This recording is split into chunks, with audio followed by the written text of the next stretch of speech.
What's up guys, Julian Goldie here, and in this video I'm going to go over how you can build a team for your SEO agency. Now you might think you don't need to watch a video like this. After all, you may feel as though there isn't much to learn here and that hiring team members is all just pretty simple stuff. But I'm here to tell you that this kind of thing can actually be seriously complicated. I mean, if you make a wrong decision when it comes to hiring, you might mess your whole team up and hire the wrong person too. This can then lead to problems with clients, and before you know it, you might end up losing money due to problems with your new hire. If that happens, you might end up with a poorly performing agency, and you might then be ready to call it quits on SEO and SEO YouTube videos, and then it's just game over. You'll then miss out on the joys of SEO, and I'll lose views on my videos, and it will just be a bad situation all round. Luckily for you, this video is going to go over some tips that I've found to be very useful when it comes for hiring people for a marketing agency. I just want to say that most of these tips work really well for both contractors and full-time employees. For example, in section number 5, I actually cover specific tips that will help you weed out bad contractors and employees, and this one tip is super important as it might just protect you from hiring someone that will tank your agency completely. Either way, make sure you watch until the end so that you can learn everything you need to know about hiring the right person for your team. Let's get started. So, how much can you budget? One of the first things you need to think about is how much you can afford to spend on your new hires. This is super important to consider, as it's going to impact a lot of the other things we'll cover in this video.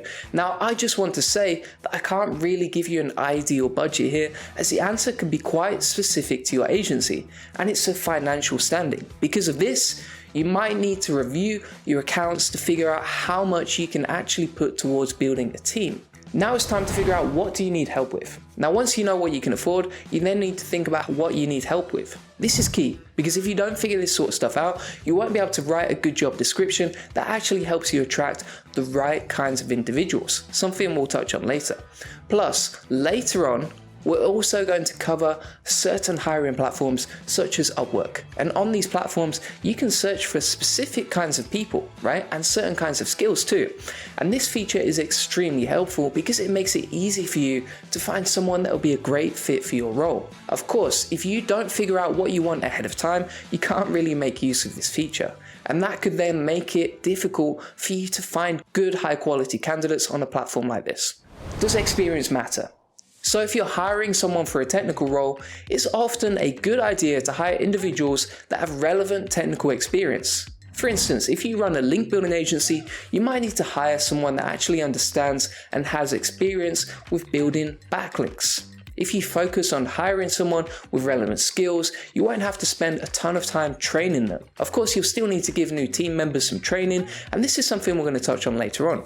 But on the whole, things will just be a whole lot easier if you hire someone who's got proven, tried, tested experience and a good background. Plus, if someone has relevant experience, it's just going to make your life easier when it comes to managing that person. After all, they might have some knowledge from previous jobs that improves your current processes and helps your business grow. This might then mean that you can achieve better results for you and your clients in a shorter amount of time, saving yourself a lot of stress and for even less money. Now, if you want to take things to the next level, you might want to consider hiring a person that has experience that's super specific to your agency. So for example, imagine you have a link building agency and you offer Harrow link building. If that's the case, you might only want to hire someone that's actually built these kinds of backlinks in the past. Of course, your ability to do all of this is going to depend on how much you can afford to spend. After all, if you hire a specialist, typically they charge more and demand higher salaries, right? I mean, if you're on a bit of a budget, you might just have to hire SEO generalists, and you might then need to train them up so that they can understand how to get results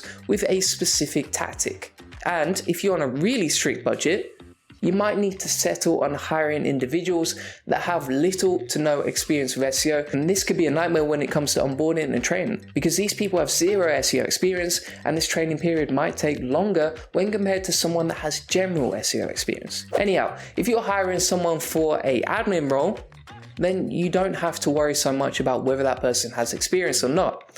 or they could just have general digital marketing experience, not SEO experience. You should still make sure they have relevant experience when it comes to the kinds of tasks you're going to be asking them to do.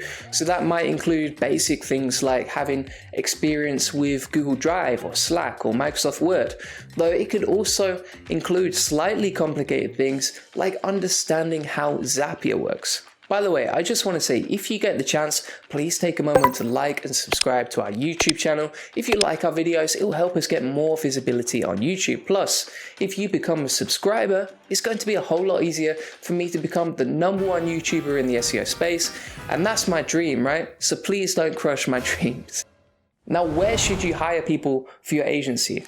So once you have a rough sense of what your budget is and who you need to hire, you then need to go and do the fun stuff, which is actually recruiting that person. Now, there are loads of websites that can help you with this, and they generally fall into two categories, right? So there's websites that help you hire full-time employees, and there's sites that help you hire contractors. If you're looking to hire full-time employees, you might want to use a site like Indeed or LinkedIn Jobs. If you want your job posting to reach as many individuals as possible, you should consider using a job posting service or even a recruiter, because these services can be a bit costly, but they'll help you save you time, attract the right candidate, and to be fair, that's worth hundreds of thousands of dollars sometimes if you get the right candidate. Now, if you want to hire contractors or freelancers, perhaps the best option is to use a site like Upwork.com. Of course, that's not the only freelance platform out there, and there's loads of them out there.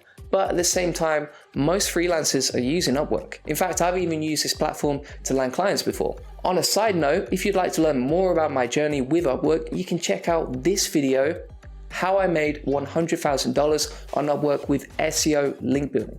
Anyway, because so many freelancers use this site, it might be your best bet if you're trying to find someone that's both affordable and also good at what they do. I mean, it'd be hard not to find the right person on a website with so many users. At the same time, you're only going to be recruiting the top 1%, right? So maybe 100 people apply for your job, but you only recruit one person because it's difficult to find the right talent, right? Now, you should also filter for certain skills, years of experience, familiarity with specific tools, and time zone requirements. If your job description doesn't explicitly describe what you want as well as what you don't want, you might end up attracting the wrong kinds of people. And if that happens, you will then have to waste time sorting through candidates that would never have been a good fit for your position. Now, if you need some help when it comes to writing job descriptions, you might want to look at existing job descriptions already on these platforms. And if you do this, you'll get a sense of what separates a good job description from a bad one, and you can then create your own template based on what you've learned. So here's an example of a fairly basic description on Upwork, and this is pretty broad. So if you create something like this, you could get tons of applications, and then it's going to take a lot of time to sort through all the people that apply. Plus, good candidates might not even apply in the first place, and that's because the job description doesn't really provide any specific details when it comes to the scope of the work that's involved. As a result, good candidates could be wary of putting themselves forward for a role like this. On the other hand, this job ad is a little bit more specific. It's detailed, and because of this, there's a good chance it will attract someone that can actually deliver the kinds of results this person is after. Now let's talk about interviewing people.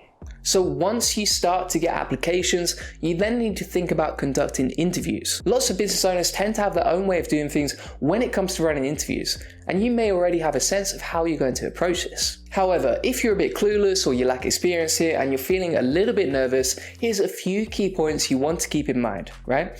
So basically, you just want to use the interviews to figure out how competent a certain person is and also what sort of cultural fit they are, right? So it's easy to lie on a CV or a freelance profile, right? Because of this, you need to verify that person has actually told the truth about the things they're claiming.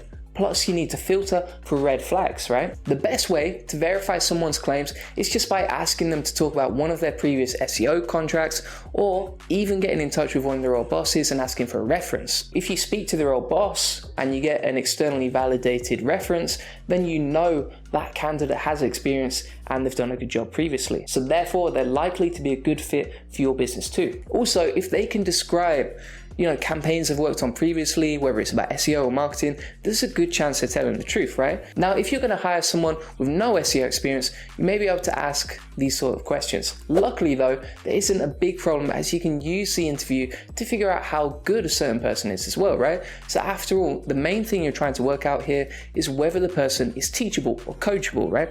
So if they can give you good examples based on how they learned processes and best practices in other jobs or even just for their own projects, then there's a good chance they might be able to follow your SOPs without running into any major issues, something we're going to touch on later. Plus, if you really want to verify someone is teachable, then potentially you could give them a test task or a sample task before the interview.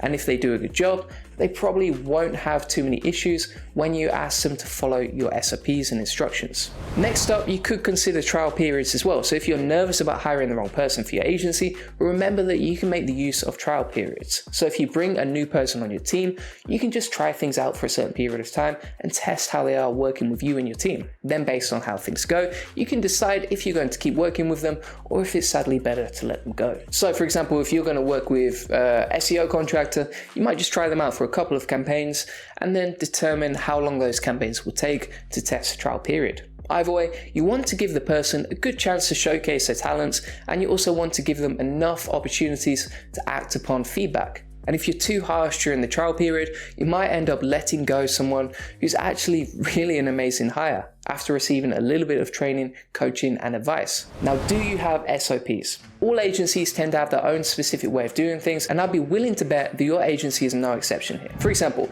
you might have certain preferences when it comes to sending outreach emails, or even identifying prospects for link building campaigns. Whatever your preferences are, you should try to formalize everything and every process by creating SOPs. Now, this stands for Standard Operating Procedure, and it's basically a document that details all the things that need to be done when completing a certain task.